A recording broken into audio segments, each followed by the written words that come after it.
and welcome. This is MZMD, board certified pediatrician and licensed in several states in the United States.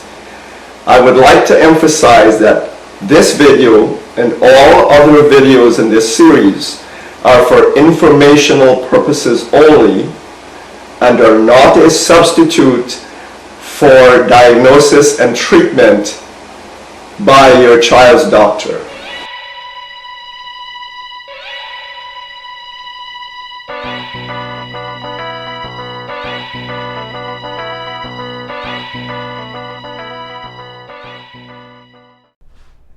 Antibiotics have literally saved millions of lives in the last 100 years. It has only been since the 1920s that antibiotics have been mass-produced for the general public. It has only been in the 1940s when penicillin was mass-produced for the general public.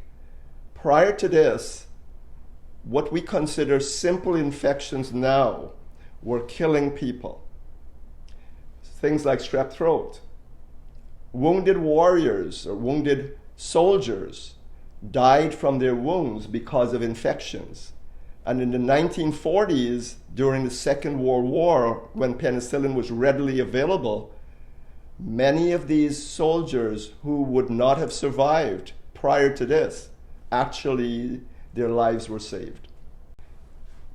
Antibiotics have been great for the human race as well as animals.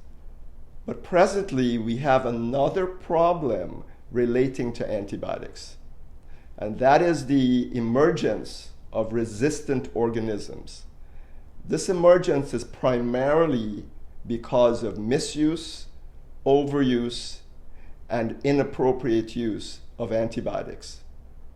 In this video, I will be giving you information so that you may understand when it's appropriate to have an antibiotic and when it's inappropriate to have an antibiotic. To understand this, you have to understand the differences between viruses and bacteria.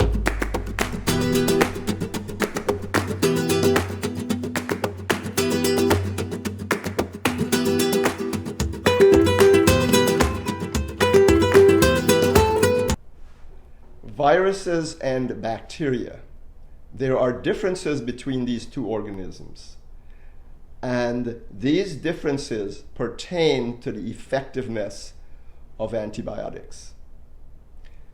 Viruses are not responsive to antibiotics, but bacteria are. So you will hear me say this over and over and over again in this video. Antibiotics do not kill viruses. Antibiotics only kill bacteria. Again, antibiotics do not kill viruses. Antibiotics only kill bacteria. Now, most of the infections that we see in children, whether they be respiratory or gastrointestinal, are caused by viruses. And since antibiotics do not kill viruses, then most infections in children are not treatable with antibiotics. There are many differences between viruses and bacteria. However, one of these differences pertains to the antibiotic most commonly used in children, which is amoxicillin. Bacterial organisms, which are usually single-celled organisms, have a protective cell wall around them. This cell wall protects them from the environment as well as the immune system of a human being. This cell wall is very similar to the skull being around the brain. So without that skull, your brain will be subject to environmental impacts as well as infection. For a bacterium or a bacterial organism to replicate or multiply, what happens is there's one cell that becomes two cells, which then becomes four cells, and so on. For the replication to occur, the one-celled organism has to break down their cell wall and then replicate to become two cells. Then each one of those cells then develops a cell wall around it. What amoxicillin does is that during replication of this organism, it blocks the production or synthesis of the cell wall. So when the bacterial organism is unable to synthesize their cell wall, they are left open to all the elements, and therefore they are destroyed and the infection is stopped. Now, viruses do not have cell walls, so amoxicillin will not be effective against a virus. There are many other differences between viruses and bacterial infections or bacteria, which will cause antibiotics to work against a bacteria and not viruses. So again, antibiotics, for many reasons, only work on bacterial infections or organisms. Antibiotics do not kill viruses. What if an antibiotic is given during the viral infection or during a viral infection? Every time we give any medications, we have to weigh risks and benefits. If the benefits outweigh the risks, then it's something we should take or can take. If the risks outweigh the benefits, we shouldn't be taking that medication.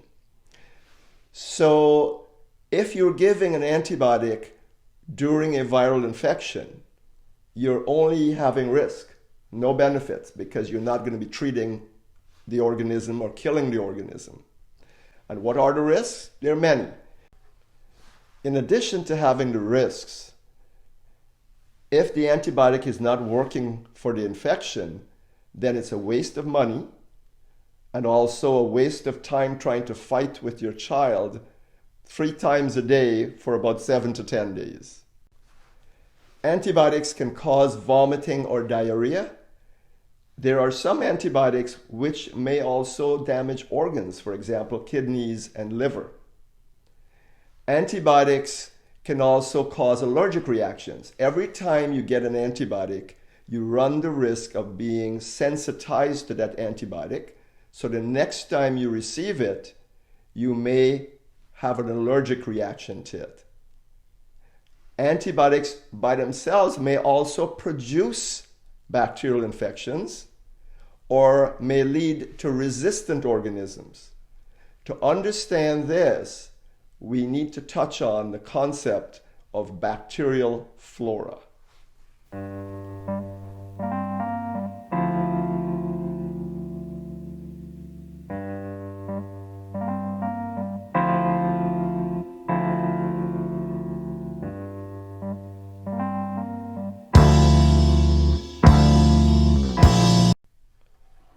We all have organisms on our skin, in the back of our nasopharyngeal area, which is the back of the throat and the nasal passages. And we also have organisms that are in our gut. We call that normal flora. So in this normal flora, there are good bacteria and there are bad bacteria, and there are also fungal organisms like yeast. The good bacteria typically are in such numbers that they crowd out the bad bacteria and prevent them from replicating. The bad bacteria are kept in check by the good bacteria. Now, when you give an antibiotic, you just don't kill bad things. You kill everything that's susceptible. So if you kill enough of the good bacteria, the bad bacteria then have a chance to replicate and produce an infection. Similarly, yeast infections come about with some people after an antibiotic is given. For example, babies will have thrush, or they will have diaper rashes which are caused by yeast. And women, some of them can have vaginal infections or vaginal yeast infections from giving an antibiotic. So an antibiotic can potentially produce an infection which was not there before when it's used inappropriately. In the same way, giving an antibiotic can also cause resistant organisms to develop and multiply. Some bacteria that are present, usually through genetic mutations, have resistance to certain antibiotics. So when you give an antibiotic that kills the good bacteria, that keeps the bad ones and the resistant ones under check, then those resistant organisms can multiply, and then you're left with a majority of resistant bacteria.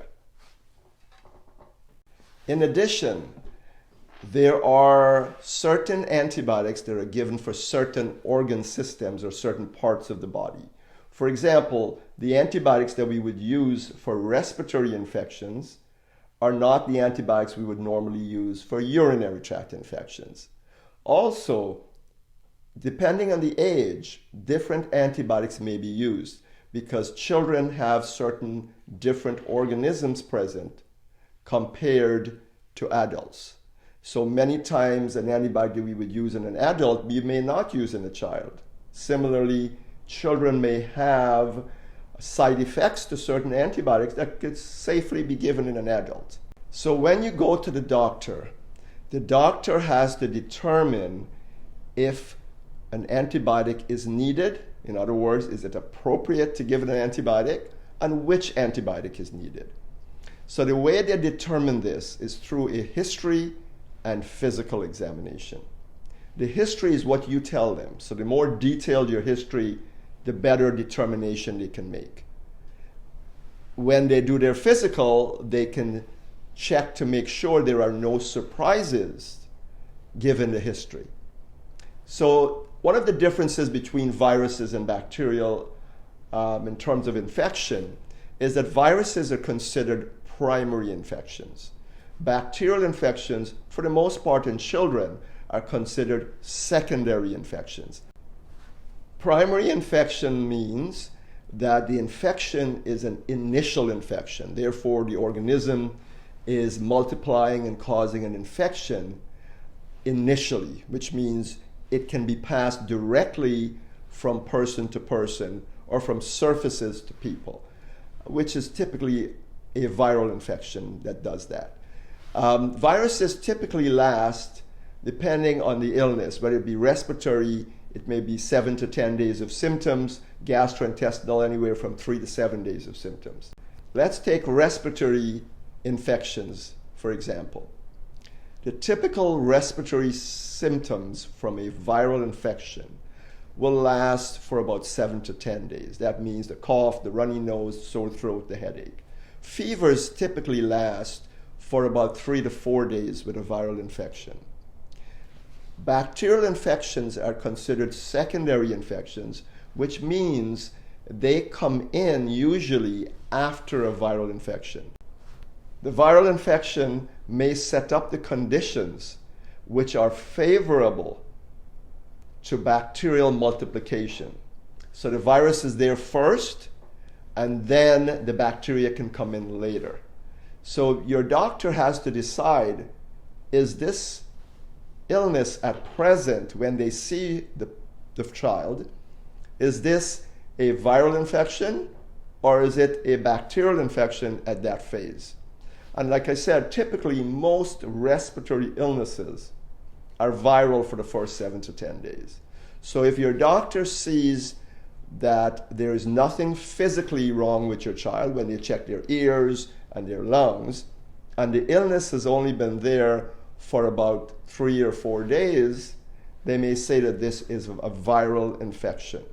If the symptoms have been there for more than 7 to 10 days, then that becomes more likely it is a bacterial infection. Similarly, viruses cause fevers for about 3 or 4 days. So the first 3 days of a fever is typically viral. If the fever goes past 3 or 4 days, then it's most likely bacterial. Again, there are exceptions to this rule, but that's what your doctor, after doing a history and a physical, will determine. So in summary, antibiotics are necessary in certain circumstances. In the vast majority of infections in children, they are not. But that's a determination that needs to be made in conjunction with your doctor, doing a history and physical. So again, I want to leave you with this message that antibiotics are important, but only when they are used appropriately. Giving an antibiotic during a viral infection is not appropriate. And again, antibiotics kill bacteria. Antibiotics do not kill viruses. I hope this information has been helpful, and I encourage you to join me on my next video. Please share, like, and subscribe. Remember, subscribing does not mean you're paying anything. It's just a way of being able to be notified when one of my new videos are uploaded. I would like to thank my current subscribers. This is all for now, and this is MZ MD wishing you a healthy life.